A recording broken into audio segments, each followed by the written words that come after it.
Salut mes chers collégiens, mes chères collégiennes. Dans cette vidéo, je vous invite à découvrir le raisonnement à partir d'une hypothèse, comment fonctionne. Mais avant de commencer, observons bien tout d'abord le texte suivant. Si les forêts disparaissent, la Terre sera exposée à des dangers écologiques. C'est parce que les forêts jouent un rôle essentiel dans la vie des hommes et la terre. Conserver l'eau, fournir des ressources, il faut donc les protéger. Alors, ici, dans ce texte, on va voir comment fonctionne le raisonnement à partir d'une hypothèse. Tout d'abord, quel est le thème de ce texte? De quoi on a parlé dans ce texte? J'espère que vous avez relevé votre réponse. Alors, dans ce texte, on a parlé des forêts. Le thème de ce texte, c'est les forêts. Alors, d'après le texte, est-ce que les forêts sont disparues ou bien elles peuvent être disparues? Alors, d'après le texte, est-ce que les forêts sont disparues, ça y est, ou bien ils peuvent être disparus? Oui, très bien. Alors, d'après le texte, les forêts, ils peuvent être disparues et ne sont pas encore disparues. Ça veut dire ici, on a fait tout simplement une hypothèse. On a fait une hypothèse. Maintenant, si les forêts disparaissent, alors si on n'a pas les forêts, quelle est la conséquence de ce fait, de la disparition des forêts? Quelle va être la conséquence? Oui, très bien. Alors la conséquence, c'est la Terre. Elle sera exposée à des dangers écologiques. Ça veut dire, on a formulé une hypothèse ici. Quel est le moyen qu'on a utilisé pour formuler une hypothèse? On a utilisé un mot pour exprimer, pour formuler une hypothèse. Quel est le mot qu'on a utilisé ici? Oui, très bien. C'est la conjonction de subordination si. Alors, si les forêts disparaissent, la Terre sera exposée à des dangers écologiques. Et faites attention, si plus, à quel temps on a conjugué le verbe disparaître? C'est le présent. Alors, si plus présent, plus futur. On a utilisé la subordonnée conditionnelle, la conjonction de subordination si, pour formuler une hypothèse.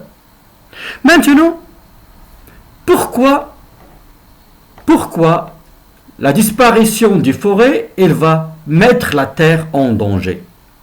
Ou bien, d'une autre manière, quel est le rôle de la forêt? Oui, très bien. Alors le rôle de la forêt, il joue un rôle essentiel dans notre vie, dans la vie de l'homme et de la Terre. Ça veut dire qu'elle est importante à la vie de l'homme et de la Terre. Comment? Voilà, on a donné quoi? Des explications. Conserver l'eau, fournir des ressources, ça veut dire nous donne des ressources, nous donne du bois, et nous donne du fruit, nous donne tout ce dont on a besoin. C'est pour cela qu'elle est importante. Elle nous donne aussi de l'oxygène, etc. Alors voilà, ici on a donné des explications pour nous convaincre, et aussi on a donné des explications pour dire que la forêt est très importante. Alors on a donné la deuxième étape dans le raisonnement, c'est l'explication. Quel est le moyen ou bien le mot qu'on a utilisé pour donner des explications ici? Oui, très bien. Alors le mot c'est parce que. C'est parce que les forêts jouent un rôle essentiel dans la vie des hommes et de la terre. Maintenant, la forêt est très importante. On a fait une hypothèse. On a dit que si les forêts disparaissent, la terre elle va être en danger. Et pourquoi? Parce que les forêts jouent un rôle très important dans la vie de l'homme et de la terre, conserver l'eau, fournir des ressources, etc. À la fin, qu'est-ce qu'on a donné? Qu'est-ce qu'il faut faire?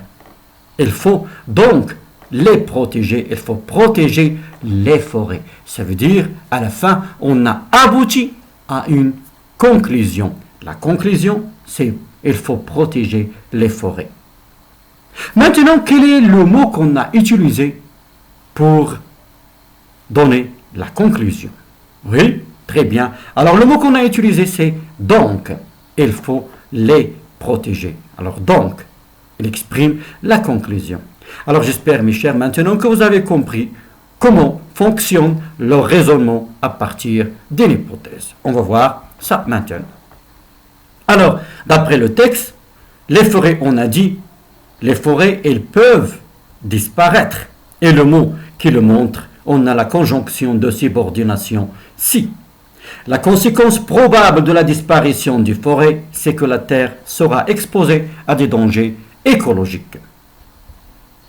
Ici, on a formulé une hypothèse.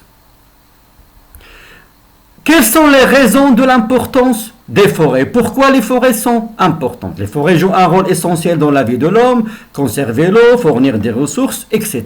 Ça veut dire ici, on a expliqué l'importance des forêts, ça veut dire on a donné des explications. Et à la fin, quelle est la conclusion? La conclusion, il faut donc protéger les forêts, c'est la conclusion. Alors, voilà, toujours, la première étape. Dans la première étape, on a l'hypothèse, le moyen utilisé, c'est ici. Deuxième étape, l'explication, le moyen utilisé, c'est parce que. Et dans la troisième étape, la conclusion, le moyen qu'on a utilisé, c'est donc. Alors maintenant, pour formuler une hypothèse, on peut utiliser. Tout d'abord, commençons par formuler les hypothèses. Alors pour formuler une hypothèse, on peut utiliser les conjonctions de subordination. On peut utiliser si plus présent plus futur, si plus imparfait plus le deuxième verbe de la principale doit être au conditionnel présent, ou bien si plus que parfait plus conditionnel passé. Ça veut dire le verbe de la principale, proposition principale, va être conjugué au conditionnel passé. On peut utiliser aussi la conjonction de subordination au cas où, plus le mode conditionnel. Ça veut dire on peut utiliser les subordonnés conditionnels pour formuler une hypothèse. On peut utiliser tout simplement le mode conditionnel. Pour formuler une hypothèse, on peut tout simplement conjuguer le verbe au mode conditionnel et on a formulé une hypothèse. On peut utiliser aussi les expressions il est possible que probablement, peut-être, probablement que la Terre sera exposée à des dangers écologiques à cause de la disparition des forêts. Voilà, on a exprimé tout simplement une hypothèse. Maintenant, la deuxième étape dans le raisonnement, c'est l'explication. Pour annoncer une explication, on peut utiliser les expressions, par exemple, cela montre, c'est parce que, cela prouve, etc. L'important, c'est donner des explications. Et pour conclure, donner une conclusion, on peut utiliser donc, alors, etc. Maintenant, on va essayer de refaire le texte en commençant par au cas où et en utilisant d'autres moyens pour expliquer ou donner des conclusions. Alors, à vous maintenant de s'exercer. Vous allez refaire le même texte, mais vous allez commencer au lieu de si, au cas où. Je vous rappelle, au cas où, plus le mode conditionnel. Et aussi, vous allez changer les moyens pour donner des explications et aussi le moyen pour donner une conclusion. Alors, j'espère que vous avez retenu votre réponse. On peut passer à la correction. Alors, la correction, au cas où les forêts disparaîtraient, ça veut dire on a conjugué le verbe au mode conditionnel, la Terre serait exposée à des dangers écologiques. Cela montre, c'est parce que je peux la remplacer par cela montre que les forêts jouent un rôle essentiel dans la vie des hommes et la Terre. La conclusion, alors il faut les protéger. On a remplacé donc par alors. Alors maintenant, à vous de s'exercer. Je relève les étapes du raisonnement suivant. Au cas où les renards disparaîtraient, le nombre de lièvres augmenterait. Le nombre de lièvres augmenterait. Et les récoltes seraient menacées. Cela prouve que l'équilibre de la nature est fondamental. Alors, les chasseurs ne doivent pas tuer massivement les renards. Alors, Au cas où les renards disparaîtraient, le nombre de lièvres augmenterait et les récoltes seraient menacées. Cela prouve que l'équilibre de la nature est fondamental.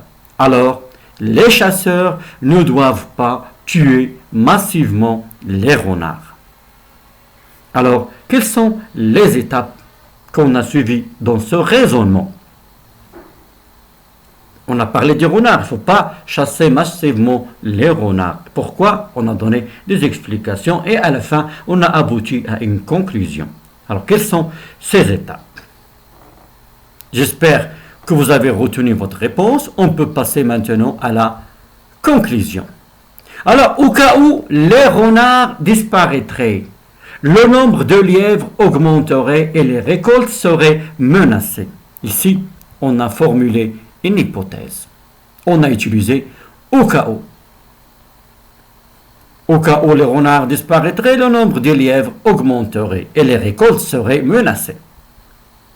Cela prouve que l'équilibre de la nature est fondamental. Ici, on a donné une explication.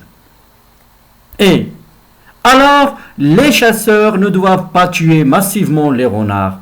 Ici, on a abouti à une conclusion. Voici la conclusion.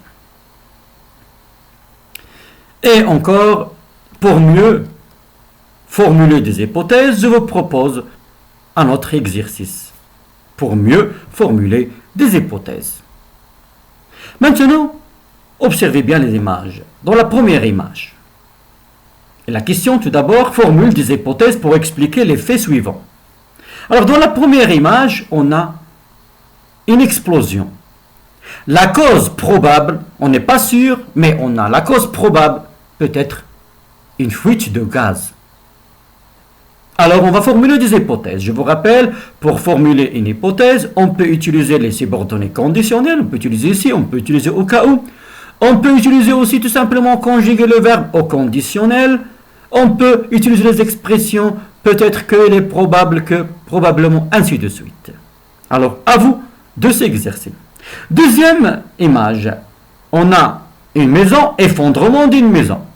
Et la cause probable, c'est la pluie. On n'est pas sûr, mais on va formuler une hypothèse. Alors, à vous maintenant d'essayer de formuler ces hypothèses. Commençons par le premier, là où il y a la première image. Explosion, fuite de gaz. Alors, on explique. Alors, toujours, on donne les causes probables, parce qu'on est dans l'hypothèse. Commençons par le premier. Fuite de gaz, explosion. Alors, on va corriger le premier ensemble et le deuxième, à vous de le faire à la lumière du premier exercice. Alors, fuite de gaz, explosion. On cherche les causes probables. On va faire une hypothèse, on va formuler une hypothèse. On peut dire, peut-être que c'est une fuite de gaz qui aurait provoqué l'explosion. On n'est pas sûr. Peut-être que c'est une fuite de gaz qui aurait provoqué l'explosion. On a utilisé peut-être que. Au cas où il y aurait une fuite de gaz, voilà, au cas où.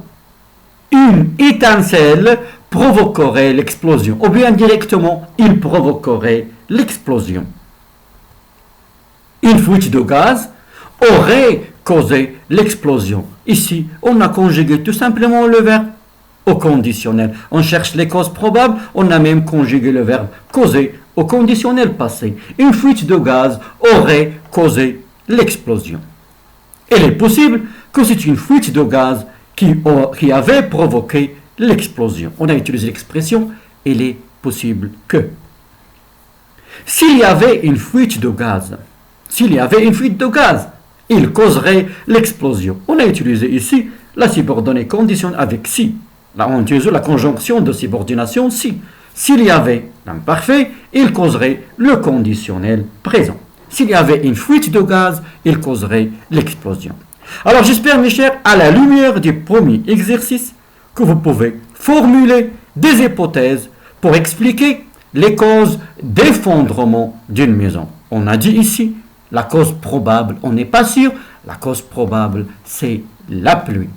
Alors vous pouvez conjuguer le verbe au conditionnel, Vous pouvez utiliser les expressions peut-être, probablement, il est possible, etc.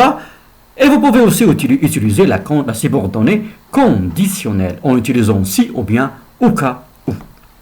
Alors, à vous de s'exercer. Et j'espère, après, que vous allez voir l'exemple de correction. Je vous rappelle, voilà le premier exercice, comment on a fait. On a utilisé peut-être que, au cas où, le mode conditionnel, il est possible que, et aussi on a utilisé la subordonnée conditionnelle exprimée par la conjonction de subordination si. Alors, à vous maintenant. J'espère que vous avez retenu vos réponses. On peut passer à l'exemple de correction. On peut dire, la pluie aurait provoqué ou bien aurait causé l'effondrement de cette maison. Peut-être que c'est la pluie qui a causé l'effondrement de cette maison.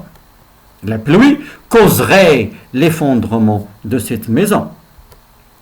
Si les pluies étaient abondantes, ça veut dire la pluie elle est tombée, elle est tombée en abondance. Si les pluies étaient abondantes, il provoquerait l'effondrement de cette maison. Si les pluies étaient l'imparfait, il provoquerait ou bien il causerait, provoquer c'est causer, il causerait l'effondrement de cette maison. Au cas où les pluies tomberaient en abondance, ça veut dire on a beaucoup, tomberaient en abondance, la maison s'effondrerait. Voilà. Alors j'espère, mes chers, maintenant, que vous pouvez raisonner tout d'abord à partir d'une hypothèse et aussi, il va être plus facile pour vous de formuler une hypothèse. En attendant les prochaines leçons, parce qu'il y a encore la deuxième partie et la troisième partie dans l'hypothèse, à bientôt, mes chers.